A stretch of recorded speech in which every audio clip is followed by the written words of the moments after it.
என் பேர் சரவணன். இருக்கு ஆனால் இல்லை படத்தோட டைரக்டர். இந்த படத்தை பற்றி சொல்லணும்னா ஒரு மாதிரி காமெடி த்ரில்லர். இது வரைக்கும் பேய் படம் பார்த்திங்கன்னா நல்லா பயங்கர த்ரில்லிங்காக ஹாரராக டெரிஃபிக்காக இருக்கும். பட் இந்த படம் வந்து டோட்டலாக டிஃப்ரெண்ட், கொஞ்சம் காமெடியாக இருக்கும்.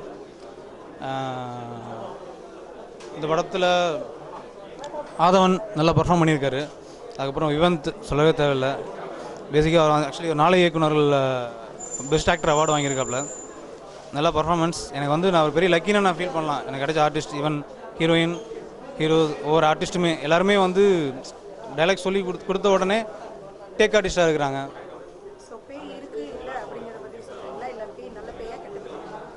அது படம் பார்த்தா தான் சொல்லுவேன்.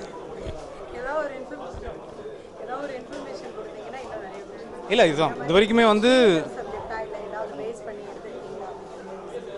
ஆக்சுவலி இது வரைக்கும் அதான் ஹாரர் வந்து இல்லை, ஹாரரெல்லாம் பார்த்துருப்பாங்க. பட் இது கொஞ்சம் ஃபன்னியாக இருக்கும்.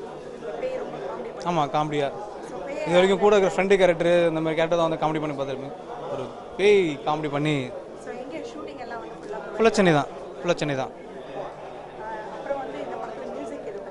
மியூசிக் டைரக்டர் பார்த்தீங்கன்னா ஷமீர். ஆல்ரெடி நாங்கள் வந்து ஒர்க் பண்ணியிருக்கோம். அவர் பண்ண மியூசிக்கு நான் வந்து வீடியோ ஷூட் பண்ணியிருக்கேன். இந்த படத்துக்கு அவங்க வந்து ப்ரொடியூசர்ஸ் வந்து யார் மியூசிக் டைரக்டர்னு இது பண்ணும்போது ஒரு 8 பேர் வந்தாங்க. பட் நான் அவரையும் இன்ட்ரடியூஸ் பண்ணிவிட்டேன். இதில் யார் பெஸ்ட்டு அப்படின்னு சொல்லி அவங்க ஒரு 15 பேர்கிட்ட வந்து ரேண்டமாக செலக்ட் பண்ணாங்க. அவங்களோட சாங்ஸ்லாம் எடுத்து அதெல்லாம் சமீரோட மியூசிக் தான் எல்லாருக்கும் ரொம்ப பிடிச்சிருந்தது. சமீரோட மியூசிக் எல்லாருக்கும் ரொம்ப பிடிச்சிருந்தது. சரி, ஃபைனலாக அவரை ஃபிக்ஸ் பண்ணோம். இதில் 6 சாங்ஸுமே வந்து நல்லா வந்திருக்கு.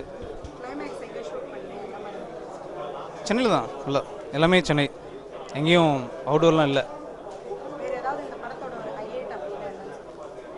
ஹைலைட் அப்படின்னு சொன்னோம்னா ஆக்டர்ஸ் தான். ஆதவன், விவந்த், அதுக்கப்புறம் ஈடன் ஆக்டர்ஸ். அதனுடைய பர்ஃபார்மன்ஸ் வேறு மாதிரி இருக்கும். இந்த நீங்கள் இது வரைக்கும் ஆதவன் வந்து படங்கள் பண்ணியிருக்காப்புல, இந்த படம் அவருக்கு வேறு மாதிரி இருக்கும். இப்போதைக்கு எந்த ஐடியா இல்லை, அது இனிமேல் தான்.